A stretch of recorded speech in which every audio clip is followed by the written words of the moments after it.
गणपती बाप्पा मोरया, मंगलमूर्ती मोरया।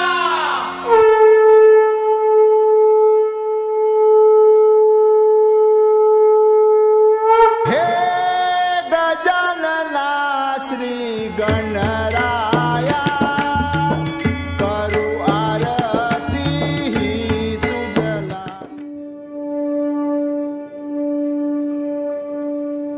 नमस्कार मित्रांनो, स्वागत आहे आपलं विगम या यूट्यूब चॅनलवरती। मित्रांनो, पावसाळा सुरू झाला की प्रत्येकाला आतुरता असते ती आपल्या लाडक्या गणपती बाप्पाची। आणि मागची 2 वर्ष कोविडमुळे गणेशोत्सव बऱ्यापैकी झालाच नाही आणि यंदा कुठेतरी गोष्टी पूर्ववत होत आहेत आणि आता नव्याने गणेशोत्सवाची तयारी सगळीकडे सुरू झालेली आहे। गणेशोत्सवात गणेश मूर्ती कारखान्याला भेटण्याचं कुतूहल लहानापासून प्रत्येकालाच असतं। गणेश मूर्ती घडवणारे कलाकार या दिवसामध्ये इतके व्यस्त असतात की त्यांना भेटण्यासाठी आपण वेळ मागून सुद्धा त्यांचा वेळ मिळेल की नाही हे कठीणच असतं। मग एखाद्या रात्री किंवा उशिरा संध्याकाळी वगैरे आपण त्यांची भेट घेण्याचा प्रयत्न करतो। तर बदलापूरमधील असेच एक गणपती चित्रशाळा आहे, रहाटे कला केंद्र। तर भेट देऊया बदलापूरमधील रहाटे कला केंद्राला आणि पाहूया तिथले यंदाचे खास आकर्षण असणारे गणपती बाप्पा। तर एक छान धमाल येणार आहे यंदाचा गणेशोत्सव। आपल्याला त्यानिमित्ताने जी ही गणेशोत्सवाची नांदी आहे, या सुंदर सुंदर गणपती बाप्पाच्या मूर्त्या आहेत त्या आपल्याला या व्हिडिओमध्ये पाहता येतील। तर हा व्हिडिओ आपण नक्की शेवटपर्यंत पाहावा।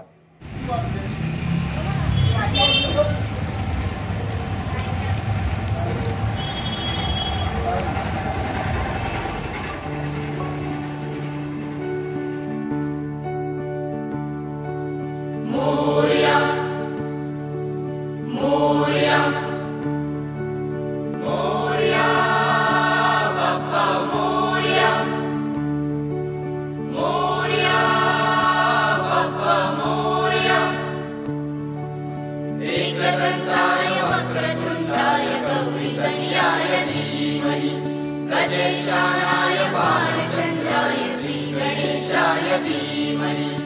एकदन्ताय वक्रतुण्डाय गौरीतनयाय धीमहि। गजेशानाय बालचन्द्राय श्रीगणेशाय धीमहि। मोरया रे बाप्पा मोरया रे, मोरया रे बाप्पा मोरया रे।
चला पण साफ भी सांगा, साफ भी करायला मारायचं, साफ सोड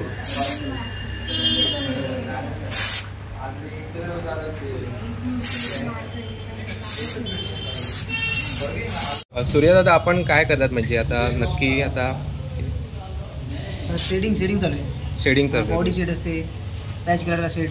अच्छा, म्हणजे आपला बेस कलर मारून झालाय पूर्ण याच्यावर। आता म्हणजे जी डिझाईन वगैरे करायची आहे, बारीक नक्षीकाम वगैरे आहे ते करतो आपण। शेड मारतोय, प्रत्येक गुटला शेड आहे, कानामध्ये ते पेट्याला धोतरला वगैरे शेड आहे। त्याच्यानंतर मग आखणी वगैरे, डोळे वगैरे। अच्छा, डोळे आपण शेवटी म्हणजे सगळं शेडिंगचं काम झाल्यानंतर शेवटी करायचं ते पण तुम्हीच करता डोळ्याची आखणी? करतो, दुसरं पण आहे। अच्छा, आणि किती वर्ष झाली आपल्याला आपण हे सगळं करतो? झाले जवळ 10-12 वर्ष. अच्छा, राहायला कुठे आपण बदलापुरात? पेणमध्ये, पेणमध्ये. पेणवरनं खास तुम्ही मूर्त्या रंगवण्यासाठी बदलापूरला येता? हो अरे वा, छान.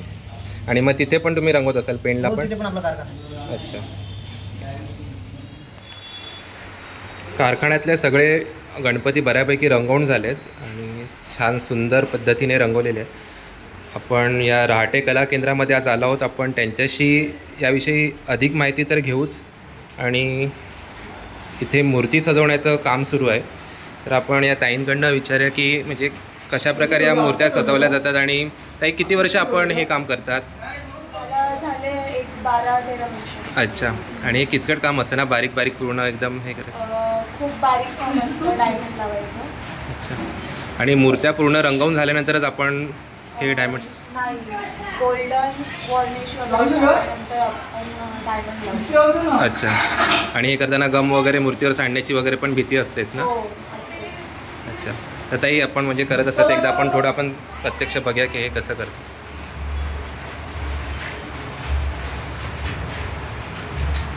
हा कोणता गम आहे? साधा आहे की आपला फेविक्विक वगैरे त्यात? नाही, हे बॉन्ड आहे. अच्छा. साधा गमनी लावलं ना तर ते चिकटकलेलं पडून जाणार. अच्छा. फेसवरती पडेल अच्छा. गणपतीच्या.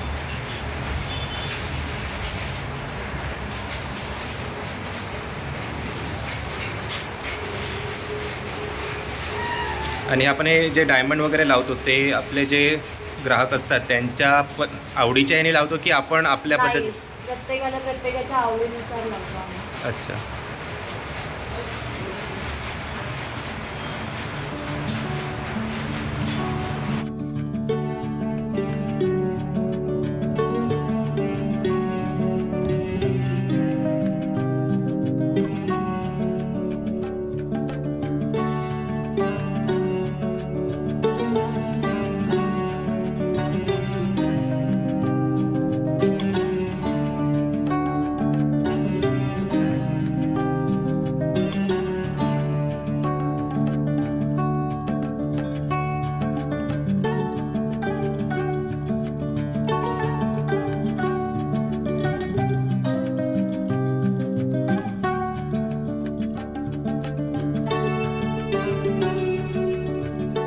आलेलो आहोत रहाटे कला केंद्रामध्ये. बदलापूरमधला हा गणेश मूर्तीचा कारखाना आहे आणि गेले अनेक वर्षापासून हा इथे आहे. तर आपण धनराज रहाटे काका आहे त्यांच्याकडनं त्यांच्या कारखान्याविषयी जाणून घेऊया. काका, किती वर्ष झाली आपल्याला या गणेश मूर्त्यांच्या कारखान्यामध्ये आणि आपल्याकडे कोणत्या कोणत्या प्रकारच्या मूर्त्या इथे भेटतात? सगळ्या प्रकारच्या मूर्त्या भेटतात. मातीच्या पण मूर्त्या मिळतात आणि मातीच्या मूर्त्या अर्ध्या इथे बनतात आणि अर्धे साचे माझे आहेत आणि बाहेरचे गणपती पेणवरून अमरापूरवरून येतात मोठे मोठे गणपती. आणि जे काय होतं सोबत काम व्यवस्थित लोकांना आवडतं इथे. म्हणजे साधारण किती फुटापासून किती फुटापर्यंतच्या मूर्त्या आपल्याकडे मिळतात? आपल्याकडं साधारण 1 फुटापासून तर 10 फुटापर्यंत गणपती मिळतो. 5 फूट, 4 फूट, 2 फूट, 1.5 फूट हे सगळे गणपती इथे मिळतात. आणि सार्वजनिक मंडळाचे सुद्धा तुम्ही ऑर्डर घेतात लोकांसाठी? सार्वजनिक गणपतीचे पण ऑर्डर मोठे मोठे घेतो आहेतच, बघायला पण मिळतील. आणि नावाच्या रीती आमच्याकडे गणपती घेऊन येतात.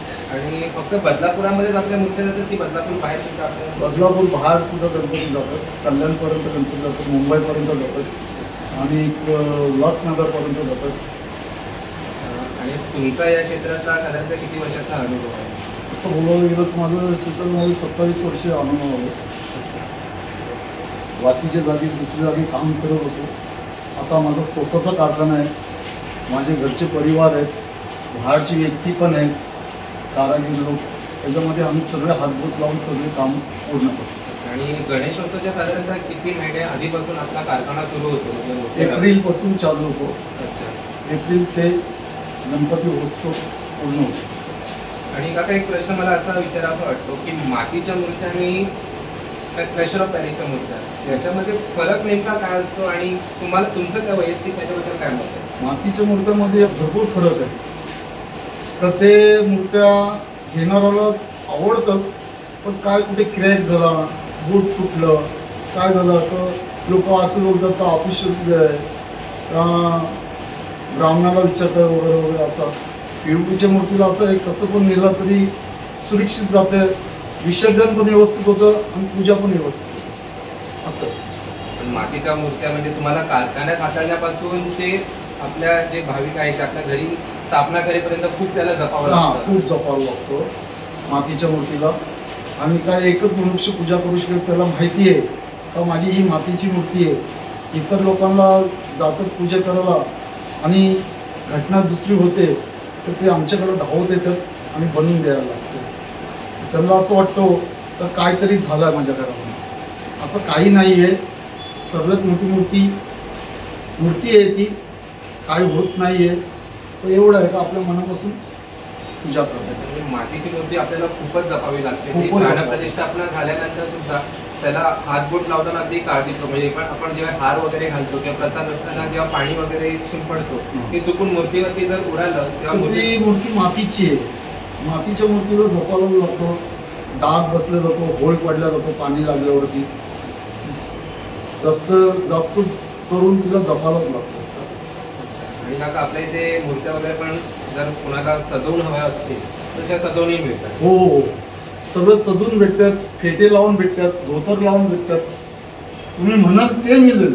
अच्छा. हां. आणि जेव्हा आपल्याकडे कच्च्या मूर्त्या येतात किंवा आपण जेव्हा साची काढतो तेव्हा जर कोणाला आपल्या आवडीचा रंग द्यायचा असेल त्याप्रमाणे पण आपण हो, त्या आवडीप्रमाणे पण रंग द्यायला भेटतो.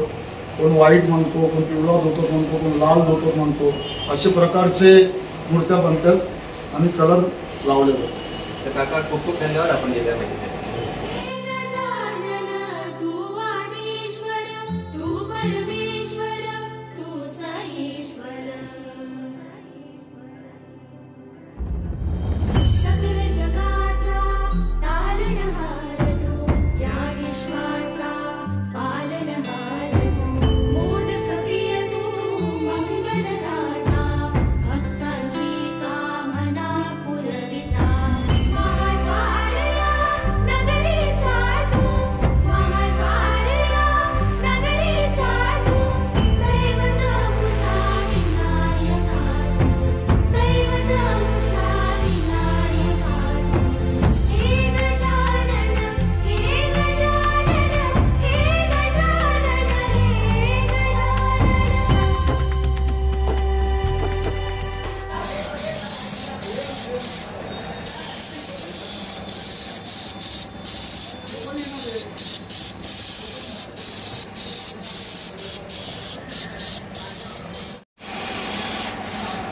गणपतीला आधी आपण बॉडी कलर मारायच्या आधी हा प्रायमर मारला जातो. तर दर्शनदादा इथे आहेत आणि ते आपलं गणपतीला प्रायमर मारत आहे. तर आपण त्याच्याकडनं जाणून घेऊया की या एकंदरीत त्याचा अनुभव कसा आहे की कशा प्रकारे हा प्रायमर आणि का मारला जातो आणि त्याच्या पुढची नक्की प्रोसेस काय असते गणपती मूर्तीसाठी. तर दर्शनदादा काय सांगतील, प्रायमर आधी आपण का मारतो? व्हाईट मारून देतो. व्हाईट म्हणजे काय म्हणतो मूर्ती चमकते. अच्छा, म्हणजे आपण आलेली मूर्ती आधी स्वच्छ घासून घेतो, रफ असतं ते सगळं पॅच काढतो आणि त्याच्यानंतर प्रायमर मारतो आणि त्याच्यानंतर मग बॉडीचा जो फर्स्ट कोट असतो तो देतो. अच्छा, आणि साधारण किती वर्ष झाली या क्षेत्रामध्ये? 4 वर्ष. अतिशच्या बाबांसोबत बोललो आणि आता अतिश आपल्यासोबत आणि अतिशकडनं जाणून घेऊया त्याच्या या कारखान्याबद्दल. अतिश, तुझं स्वागत आहे विगम या यूट्यूब चॅनलवरती. तर अतिश, काय सांगशील साधारणतः किती वर्ष तुला या क्षेत्रामध्ये झाली आणि तुझा या गणेशोत्सवातला एकंदरीत अनुभव काय असतो? मी आशिष राजे, नमस्ते. आमच्या कारखाना राजेबंधू कला केंद्राला 16 वर्ष झालेले आहे. माझे पहिला वडील करत होते, नंतर मी करायला लागलो. त्याच्यानंतर आम्ही पेनवरून गणपती घेतलो. पेनवरून गणपती रॉ मटेरियल यायचे. रॉ मटेरियल आम्ही इथे पॉलिश वगैरे करून सुबक रंग, रंगोटी, धोतर, डायमंड जसं युग बदलत चालेल त्यानुसार लोकांच्या आवडीनिवडी तसं आम्ही रंगरंगोटी करायला लागलो. नंतर आम्ही असती मातीच्या मूर्त्यांची क्रेज वाढायला लागली. मातीच्या मूर्त्या इथे बनवल्या जातात आणि बाहेरून पण पेनवरनं आणल्या जातात. काहींचे साचे बनवले जातात. इथे मातीची मूर्ती रॉ मटेरियल जे बनतं ते आणि साचे जे मूर्त्यांचे कोणाला जे हवं आहे, कोणाला दत्ताची मूर्ती हवी, कोणाला गणपती लंबोदर हवा आहे, कसं त्या हिशोबाने जसे ते फोटो देतील त्या हिशोबाने बनवले जातात. म्हणजे जशी आपल्या भक्तांची मागणी असते त्या प्रकारच्या मूर्त्या आपल्या इथे सहज मिळून जातात. हो. आणि समजा कोणाला रंगकाम, तर रंगकाम ही इथेच आपलं होतं, तर मग त्याच्यासाठी मग आपल्याला जो ग्राहक आपल्याला सांगतो की मला या रंगाचाच आपला बाप्पा हवा आहे, तर त्या प्रकारे आपल्याला मिळून जाते मूर्ती. हो. आणि किती फुटापासून किती फुटापर्यंतच्या मूर्त्या आपल्याकडे आहेत? आतापर्यंत आपल्याजवळ 1 फुटापासून ते 12 फुटापर्यंत आजपर्यंत दिलेलं आहे. यावर्षी 10 फुटापर्यंत आहे, कारण का परमिशन लेट मिळाली त्यामुळे. आणि यंदाचं आकर्षण काय, म्हणजे यावर्षी आपल्या कारखान्यामध्ये कोणती अशी विशेष मूर्ती आहे जी खास भक्तांच्या मागणीवरनं आलेली आहे, आणि जसा काळ बदलला त्याप्रमाणे बाप्पांची जी आखणी आहे किंवा बाप्पाची जी ठेवण आहे मूर्तीची ती बदलत गेली, तर यावर्षीचं आपल्या कारखान्यातलं खास आकर्षण काय आहे? यावर्षी गणपती स्कूटरवरती आलेला आहे, कॅरम खेळताना आला आहे, चहा बिस्किट खाताना आलेला आहे. असे वेगवेगळे येतात गणपती, ते जसे क्रेज लोकांना जसे लागते त्या युगानुसार बदल हवा आहे, त्यासाठी लोकांनी आम्ही दाखवण्याचा प्रयत्न करतो आणि ते मागणी पूर्ण करतो आम्ही त्यांच्या सोयीनुसार. अच्छा, म्हणजे एकंदरीत प्रत्येकाला आपला बाप्पा आपल्या नेहमीच्या रूपामध्ये म्हणजे आपल्यासारखाच कधीही बघायला आवडतो, आणि त्याप्रमाणे ही मागणी वाढत जाते आणि तशा आपण मूर्त्या आणतो. कारण का लहान मुलांच्या ज्या मागण्या आहेत की मला पप्पा असं पाहिजे तसं पाहिजे, जे टीव्हीवरती बघण्यात येतं ते तशाच युगानुसार ते मागतात, मग तसं आम्ही दाखवतो. तर छान माहिती अतिशने दिली आहे. हे बदलापूरमधला आपला हा रहाटे बंधू कला केंद्राचा कारखाना आहे, तर आपण देखील इथे नक्की भेट द्या. इथल्या मूर्त्या पहा, इथून आपण आपला बाप्पा देखील बुक करू शकता. तर मी रहाटे कला केंद्राचे संपर्क क्रमांक डिस्क्रिप्शनमध्ये देतो आहे. आपल्याला जर हा व्हिडिओ आवडला असेल तर नक्की लाईक करा आणि जास्तीत जास्त शेअर करा. असेच नवनवीन पाहण्यासाठी आमच्या यूट्यूब चॅनलला सबस्क्राईब करा आणि सोबत असलेल्या बेलकॉनवरती क्लिक करा, जेणेकरून येणाऱ्या पुढील सर्व नवनवीन विषय तुम्हाला नोटिफिकेशन येत राहतील. तोपर्यंत आनंदी राहा, सकारात्मक राहा, आपली आपल्या परिवाराची आणि परांची काळजी घ्या. धन्यवाद. मोदक प्रिय तू मंगलदाता, भक्ताची कामना पुरविता. महाद्वारया नगरीचा तू, महाद्वारया नगरीचा तू, दैवत अमुचा विनायका तू, दैवत अमुचा विनायका तू. हे गजानन, हे गजानन, हे गजानन, हे गजानन, हे गजानन, तू आदिश्वर, तू परमेश्वर.